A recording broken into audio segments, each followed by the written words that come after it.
Firstly, I'd like to just say that I've been to many Buddhist centers for Dhamma talks, and sometimes I get disappointed now. Why? Because some centers, they invite a monk for a Dhamma talk just to fill a slot in their activities. They're not really interested in the Dhamma. Their knowledge of the Dhamma is so shallow. Even the leaders of the Buddhist society, their knowledge of the Nikayas, the Suttas, is nothing to speak of. So that's why nowadays I don't go around giving Dhamma talks, and I prefer this Q&A.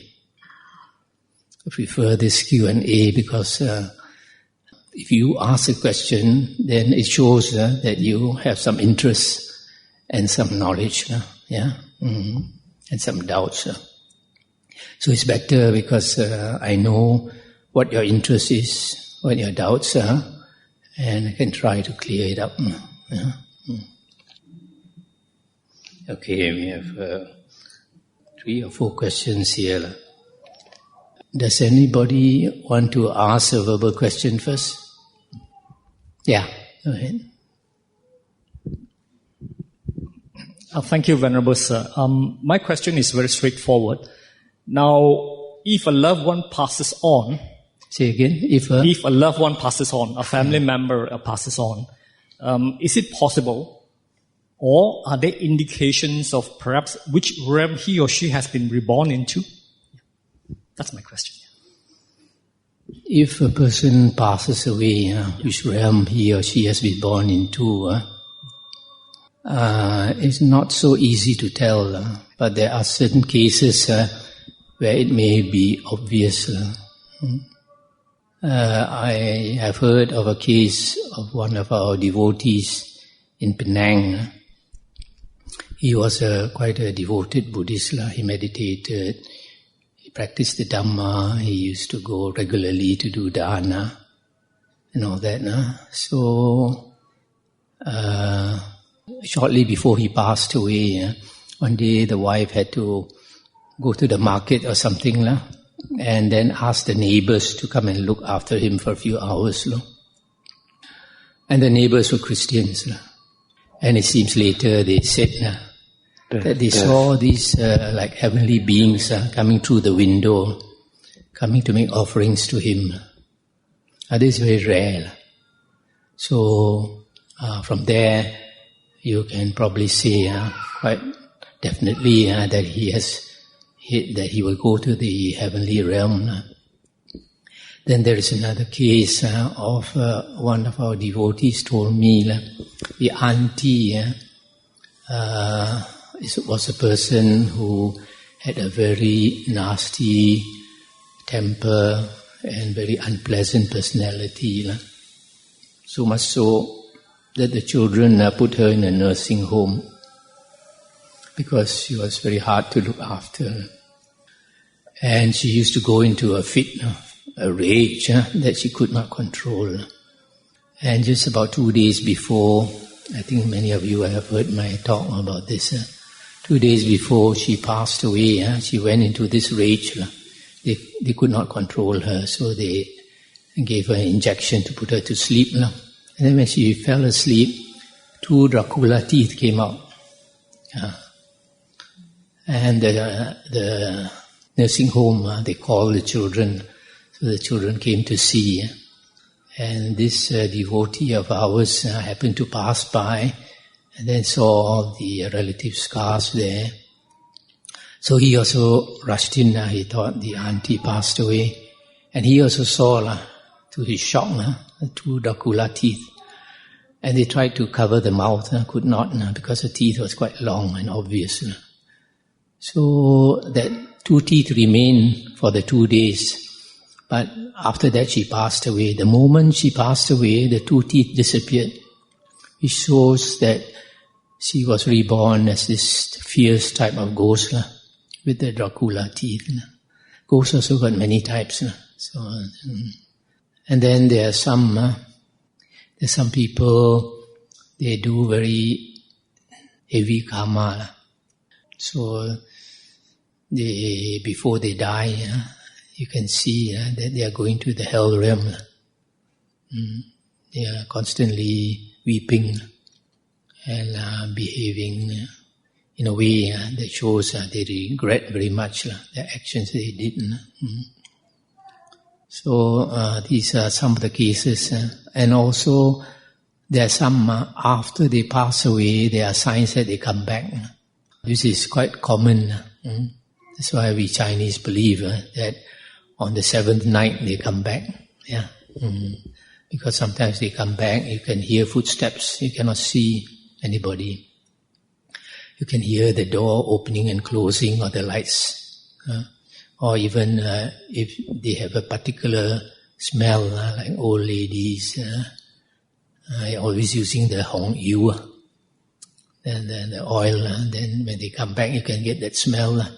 So it's obvious that that person comes back, and if that is so, it should mean that that person comes back as a ghost, because generally only ghosts come back.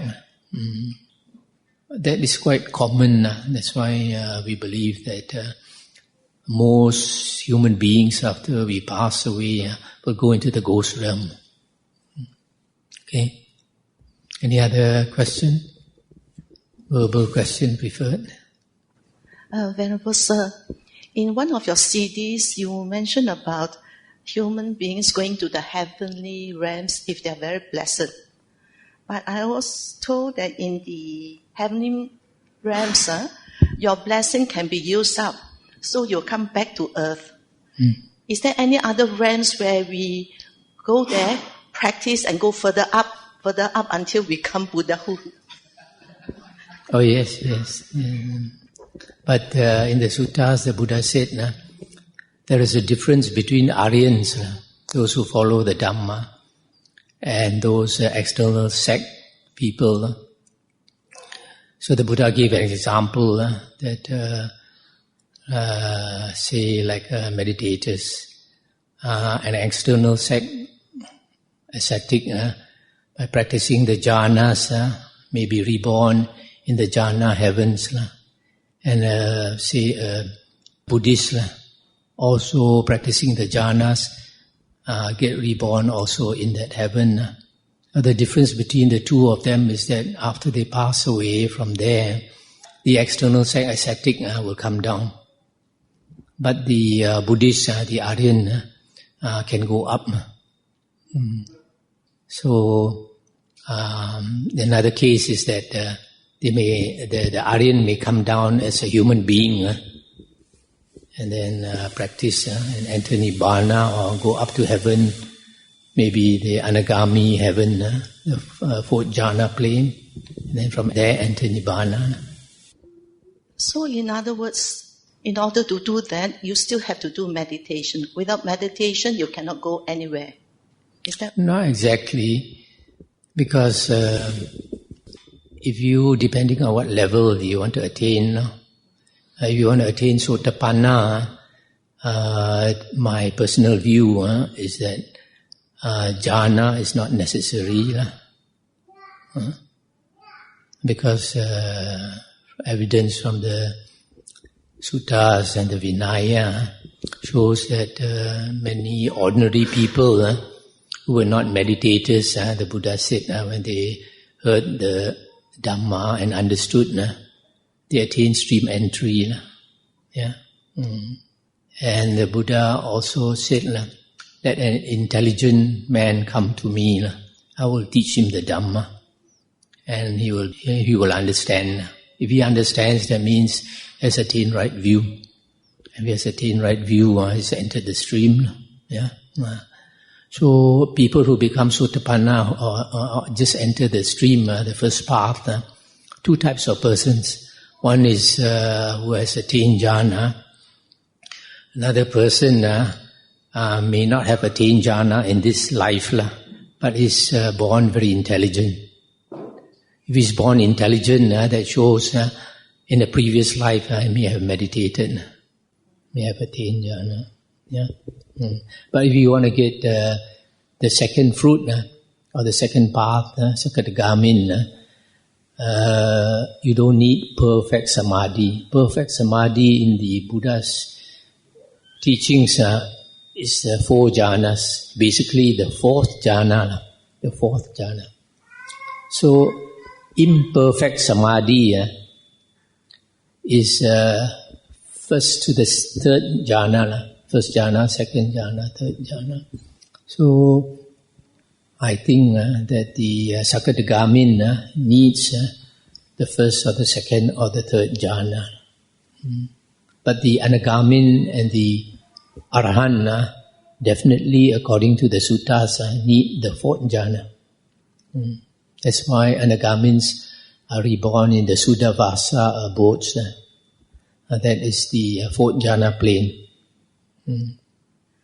So, pure vegetarian practicing meditation all along for many years. Then they suddenly go into non-vegetarian. Can they continue practicing meditation? Yes, of course. Because the Buddha and his disciples were not vegetarians. Only later books said that they were vegetarians. It's quite clear from the suttas and the Vinaya that the Buddha and his disciples were not vegetarians. The Buddha said, meat is pure if there are 3 conditions. You don't see, you don't hear, and you don't suspect that it was purposely killed for you. Then it's okay. Because in the Vinaya books, the Buddha's disciple, Devadatta, he wanted to show that he was fit to take over the Buddha's place. So he asked the Buddha to set up 5 conditions for the monks, for the Sangha. And one of them was that all monks must become vegetarians. And the Buddha refused. The Buddha said no. The Buddha said monks can eat meat if there are 3 conditions. And these 3 conditions apply to lay people also. Because with these 3 conditions, you don't contribute directly to the killing. Okay? But as far as indirect contribution to the killing, even if you are a vegetarian also, there is still killing. Because the farmer has to kill worms, has to kill squirrels, rats, snails, sometimes monkeys. What I meant is, this practicing meditator has been a pure vegetarian for 15 years. Yes. Practicing meditators. And then he turns into non-vegetarian. Yes. She still can practice on, right? Yes. I was a vegetarian for about 10 years.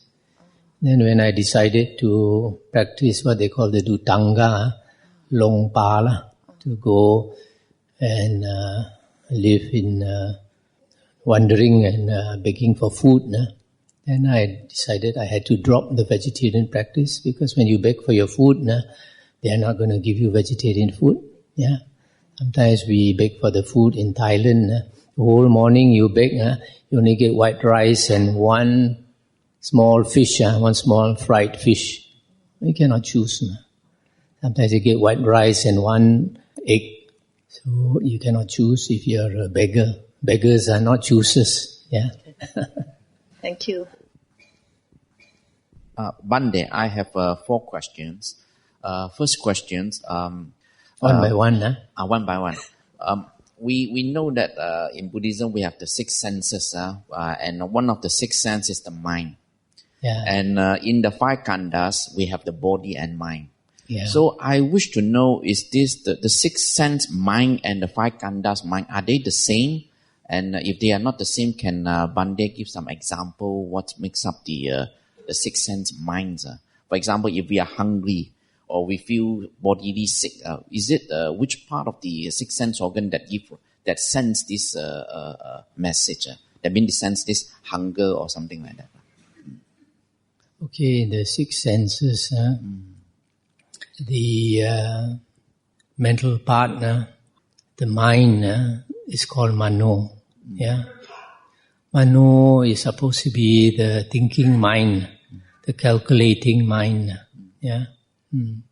In the 5 khandas, we talk about the body, feelings, perception, volition, and consciousness. Yeah.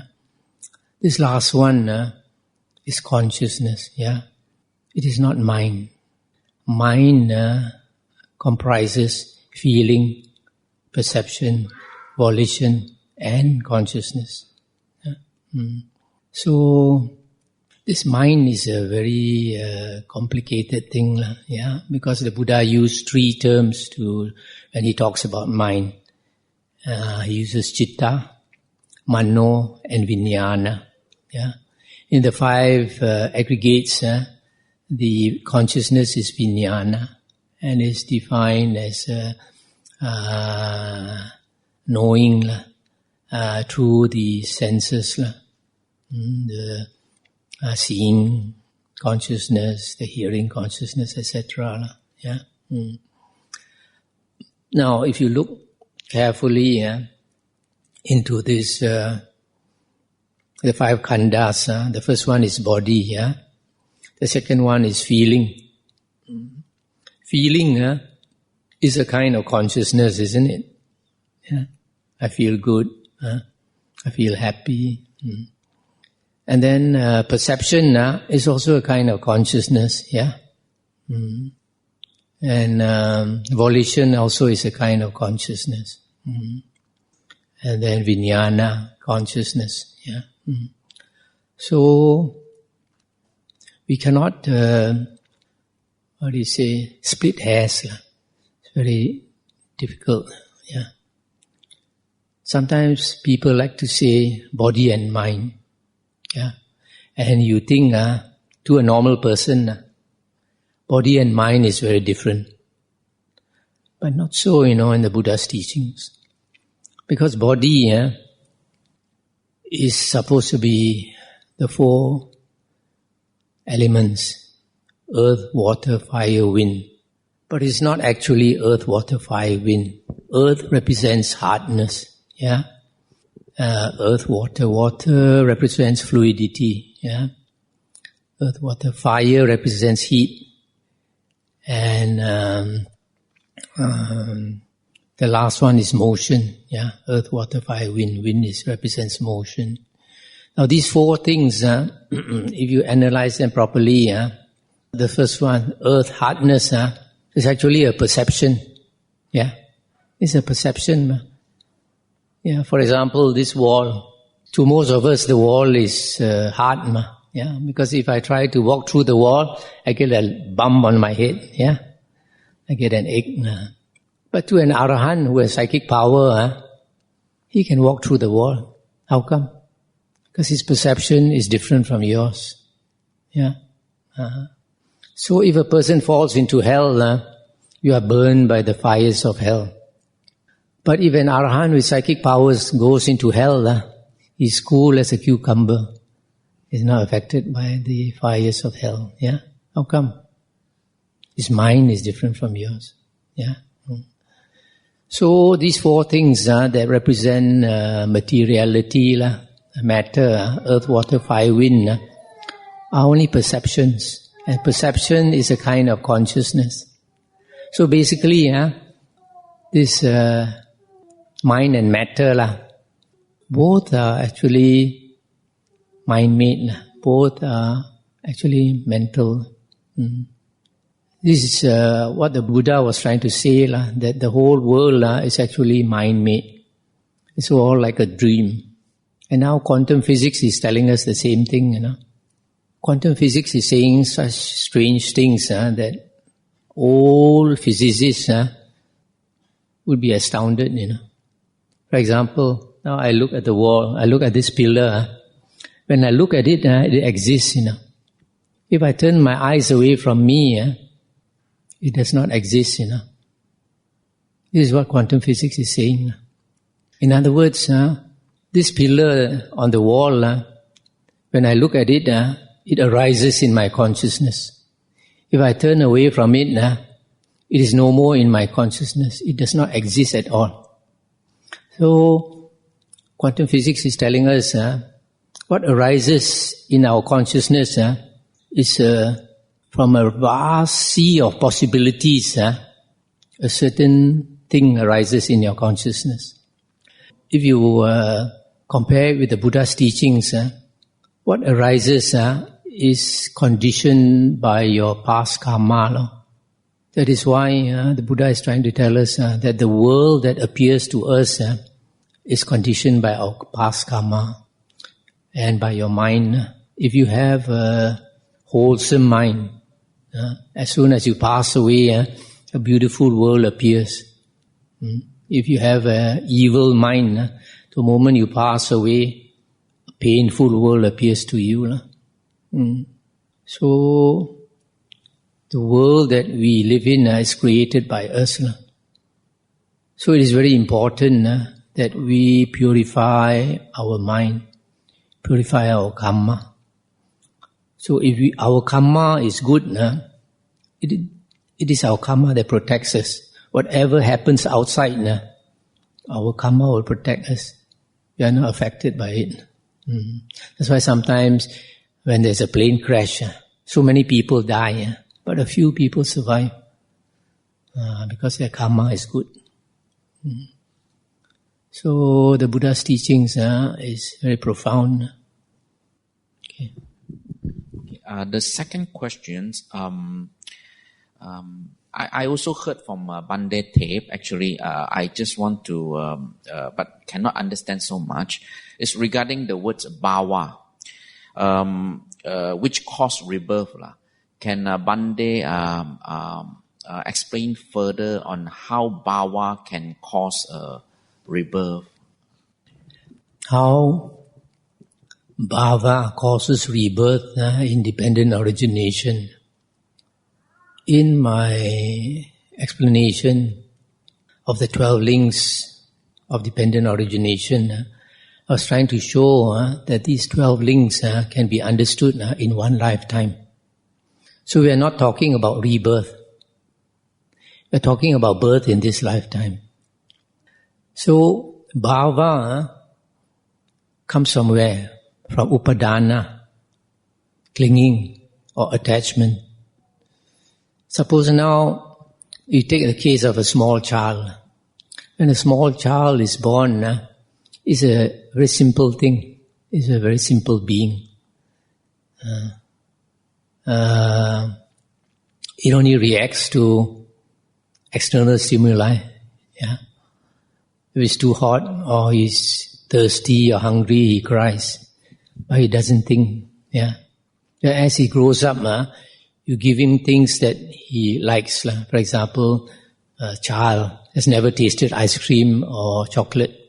You give it to him. The first time he tastes it, wow, so wonderful. Then a craving arises, followed by attachment. Craving is like the literal meaning of the word craving. The Pali is tanha. It means a thirst for something.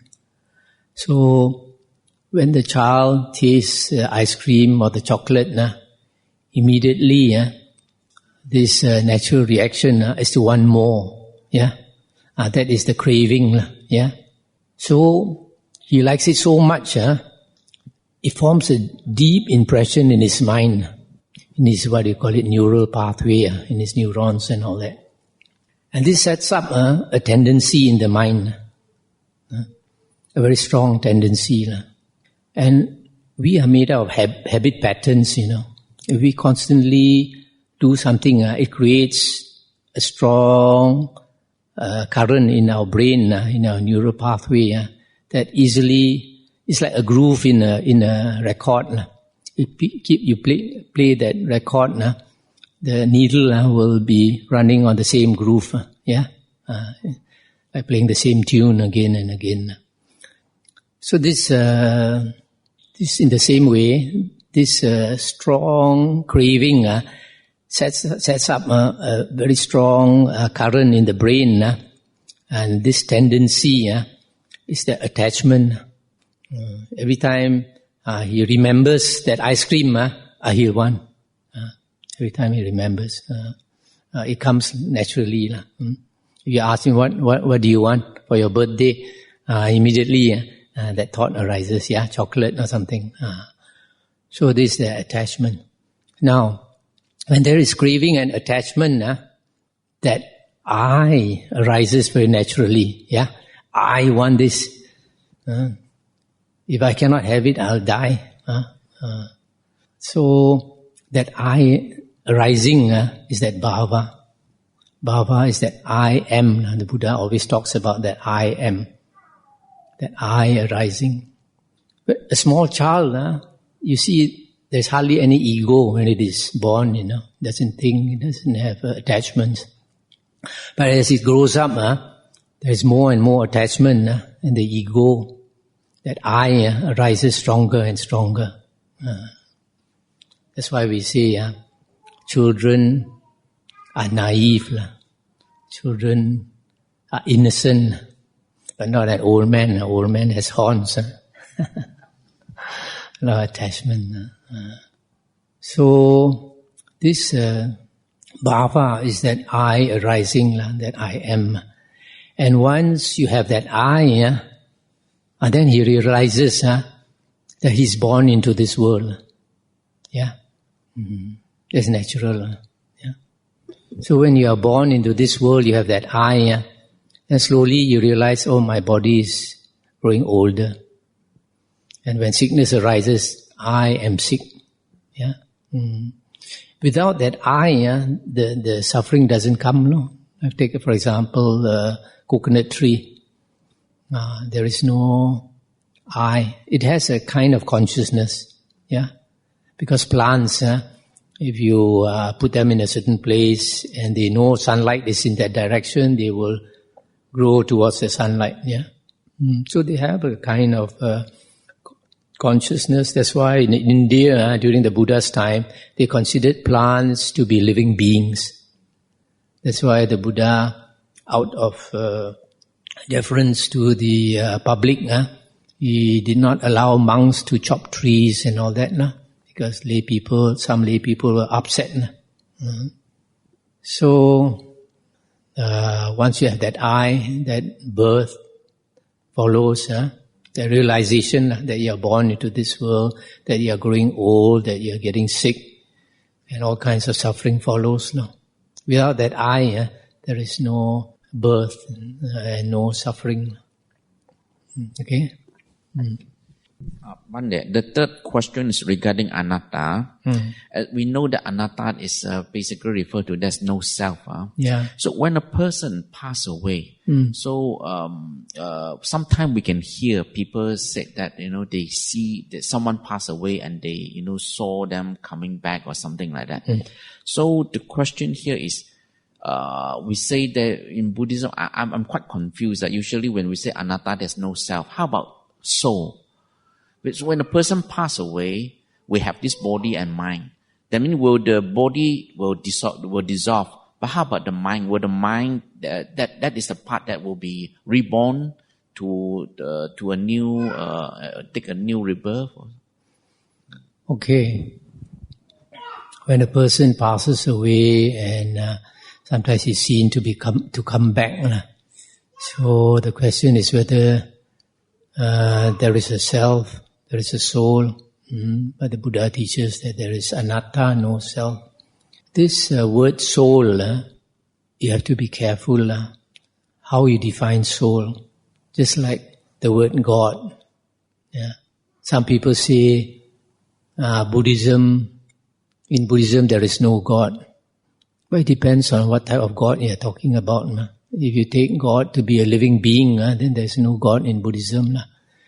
But if you take God to be something that's profound, not a living being, something that's unconditioned, unborn, uncreated, then we have a God in Buddhism. Because in the Uttama and E21, I think, it is said, the Buddha said,